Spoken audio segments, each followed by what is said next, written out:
nañ suñu ay référence am na ñun war a xam bu dee poésie kese la amaana ci Cheikh Ahmadou Bamba la fekk baax waaye nag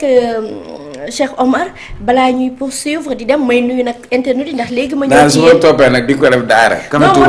fa laay jëm dama koy daaneel mais balaa loolu di parce que tey tamit dafa mel ni ay kilifa yu bari ci yoon bi dañoo toog di ñëw seetaan bokk na ci Serigne Abdou Khadir Mbacke nekk xalifa Serigne Cheikh Atta Mbacke borom Sam magi mag donc Mbacke ñi ngi lay nuyu bu baax a baax di la ziar man nag sama ménagère xamoo kan la. waaw sëñ Fallou Mbacke mu sëñ Cheikh Gaynde Fatma sëñ Cheikh Gaynde Fatma daa am doomam bu mu duppee sëñ Fallou. sëñ Fallou di doom ci sëñ Cheikh Gaynde Fatma. moom it suma xarit la suma ménagère loolu laa koy wax mais pour wax la rek la dimension de Cheikh Ahmadou Bamba bu ñu fi nekkoon di ci waxtaan. ñu ko jeexal. et c'est important que mag ñi ñu am ñu leen di wane. c'est important que mag ñi ñuy am. ñu leen di jël comme source d'inspiration et d'exemple. Nous avons de quoi être fiers. maa xam nga ni modèle kii Touba ca kanam gi ci sëñ Cheikh Gaynde Fatma moom la jógee. waaw da doon wax nañ dañuy laaj dërëm bi waaye dañu xam fi ñu koy dugga de moo indi li yëpp slogan beek ñu ni mel Cheikh Omar xaaral ma xool sama xarit yi ndax nee naa la man internet yi rek laay topp luñ ci bàyyi 111 Média TV ñun tamit ziar nañ la ci kër yi di la nuyu bu baax a baax Ngouda Amina Gueye jërëjëf ci kër yi. Ngouda Amina lu Waly woyoon wala. moom la Waly daf fee woy Ngouda Amina. xewoon na fi de.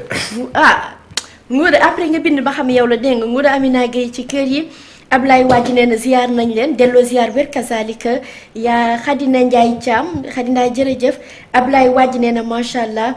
taw Ibnu nee na kenn du wax Salih Salah la ñuy wax en tout cas a Salih Salihu Salah yooyu yëpp dañ koy dégg. Abibatou Seck nee na asalaamaaleykum waa Feeling Dakar maa ngi ziar ñun itam ñu ngi delloo ziar bu wér kazalika noonu Seck Diba Ndaw Gueye nee na salut Diba nee na ça va Cheikh Omar Cheikh après nga tontu kooku noonu Doubs Doucouré nee na arrêtez de mettre la photo de Pape Moussa Sow il n'est pas dans le plateau c'est pas sérieux c'est du faux et un journaliste doit informer juste et vrai waa Doubs ma xamal la rek ni la Pape Moussa bu warul woon nekk ci plateau bi kenn du ko def affiche am kenn du ko def kon ci affiche bi ñun soxla wuñu image nit dégg nga pour def suñu ay plateau dafa nekk en route dafa mel ni yow comprendre ni ñi ngi jamonoy fête et que y a trop d'embouteillage mais quand même il va nous rejoindre léegi incha allah y a aussi lan Daouda Seydi nee na bonsoir bëgg 2000 nee na waaw kii mooy wax kii di wax comme bébé baal naa la dégg nga Daouda nee na il nous regarde depuis l'Espagne ay batu nee na émission bu ñu deful rek neexul Ibou Kébé nee na ziar depuis Paris Modou Diaw ci loxo bi ci Modou moomu nag laa yemandi ñu dem ba ñëw jàkkate Modou nee na man moom dama kontaan loolu si yow jërëjëf Habibatu Bal nee na salaam aca installez-vous nag nuyooti naa leen comme ni ñu koy defee ndax man li may wax su ma fi toggee rek yéen a tax donc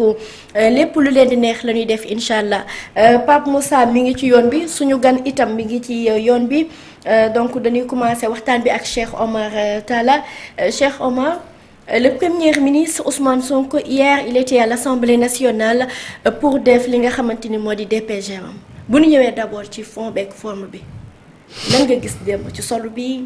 taxawaay bi état d'esprit bi balaa ñuy dugg ci li nga xamante ni réellement mooy. waaw mais d'habitude ci solo bi ay costume la gars yi doon am. takk cravate xoju fii mais démb Sonko ñetti Abdoulaye laal quoi. et puis mooy solo boo xam di am na élégance bi donc man peu importe solo bi l'essentiel mooy lan la joxe lan la génne et c'est ce qu'on attendait de lui et je crois qu'il a réussi son exercice la boo xamante ni lu normal la maintenant dans la forme il a fait une déclaration de politique générale c'est carrément presque un livre parce que c'est 104 pages quand même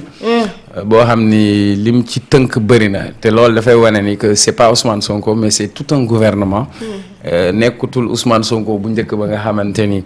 chef de parti la wala dara mais ici c'est Ousmane Sonko en tant que chef de gouvernement où tous les services étatiques ont eu à contribuer en fonction des secteurs yi nga xam ni ci la ñu nekk maintenant balaa ngay ñëw ci forme bi il fallait ñëw aussi si enjeu bi parce que il y avait un enjeu de taille qui était là et moi j'ai l'habitude de dire Ousmane Sonko tout le monde sait que moom c'est un showman politique, il est bien sur le plan de la com, quoi, parce que lépp lu mu am ba fii parce qu'il a un style de communication direct et il parvient à avoir les mots justes pour convaincre. Parce qu'avant de convaincre, il faut d'abord être convaincu. Et je crois que, comme j'ai dit, au-delà de ça, c'est le seul boo xamante ni mën naa wax ni ci man yi ma fekkee déclaration politique générale bi may gën nekk xale bu Idrissa Seck laa seetaan. Idrissa Seck temps xam nga kii mu ngi doog am ay diapositive ay PowerPoint. Il dit c'était un excellent communicant, il était hyper éloquent. Et Idrissa Seck dafa defoon ay points verts et rouges. naan yii mooy point rouge yii mooy point vert yii dans telle année lii la ñuy def donc après keneen ki nga xamante ni marqué war na ma c'était Boun Abdallah Dionne yàlla na ko yàlla yërëm te xaare ko àjjana. parce que Boun Abdallah Dionne moom bi muy ñëw di ko def parce que mu ngi nekkoon ci jamono boo xam ni mu ngi doon expliquer le PSE et cetera mais maintenant basu Ousmane Sonko lu tax mu wute c'est spécial parce que Ousmane Sonko légitimité bi mu am dafa am une légitimité politique en fait. parce que premier ministre yi la président moo lay tànn teg la fa. comme bu ko neexee mu dindi la mais Ousmane Sonko ci dimension politique bi mu amee voilà quelqu'un boo xam ni il était pressenti pour être président du Sénégal. Destin boobu accomplirul parce que tout simplement am na ay ndëgg sërëx yi ñu ci teg ak yooyu. mais mën nañ ni moom moo tànn ki fi toog. waaw Sonko moo tànn président bi. moo ko joxoñ. mieux encore moom moo baat campagne législative ki fa nekk président assemblée nationale aussi c'est Ousmane Sonko moom moo ko désigné donc quand on parle de légitimité politique il y a pas plus légitime que Ousmane Sonko pour parler de projet moi j'avais dit man gisuma woon Sonko muy nekk président assemblée nationale mais moom moo nekk le porteur du projet en fait. le pionnier. comme nag. amul ci premier ministre mooy fi nga xam ni mooy exécutif. exécuté mooy jëf donc ci jëfukaay bi. jumtukaay boobu moom moo ko amee. ba tax na y avait pas une personne mieux indiquée pour parler de ça beneen enjeu bi nga xam ni moom laa gis dans mon analyse beaucoup disaient que coow li da cee bëri woon. dina def DPG. mu def DPG xëccoo am si et d'ailleurs démb dégg naa ko mu revenir ci pour dire que opposition boo xam ni régime bi ñëw na ñu fas yéene xajamal cere ji en quelque sorte alors que exécutif bi amoon na sañ-sañ comme conforme à la constitution bu assemblée amee ñaari at ñu dissoudre ko et exceptionnellement tey cette fois-ci mu am une assemblée acquis à sa cause parce que quoi qu'on dise avec une large majorité de 130 députés donc l'opposition est représentée mais nekkul représentativité boo xam ni mën na ko tere mu dérouler et je crois que enjeu bi jox déclaration de politique générale c'est surtout le jeu bi ci amoon ñemewu ko dina ko def dinañ ko daggatee duggal fii day ñëw ak du ñëw ce qui a fait que tout était concentré sur la DPG donc ce qui fait que hier sooy xool toute la communication est tournée autour de la DPG de qui du premier ministre Ousmane Sonko et je crois que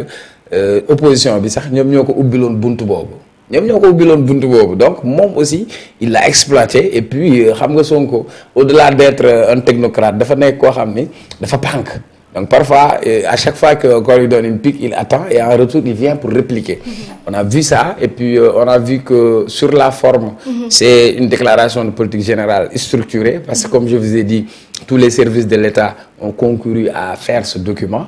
et la déclaration de politique générale par essence en mots simples c'est comme un commandant de bord buy dawal avion dafa war a am lu ñuy wax un plan de vol boobu mooy tax mu xam lan mooy destination fan la jëm ban yoon lay jaar buy dem lan la fay yóbbu fu mu koy jëlee quels sont ses objectifs et je crois que sur la forme il l'a réussi et que ça a été quand même une réussite pour lui donc pour man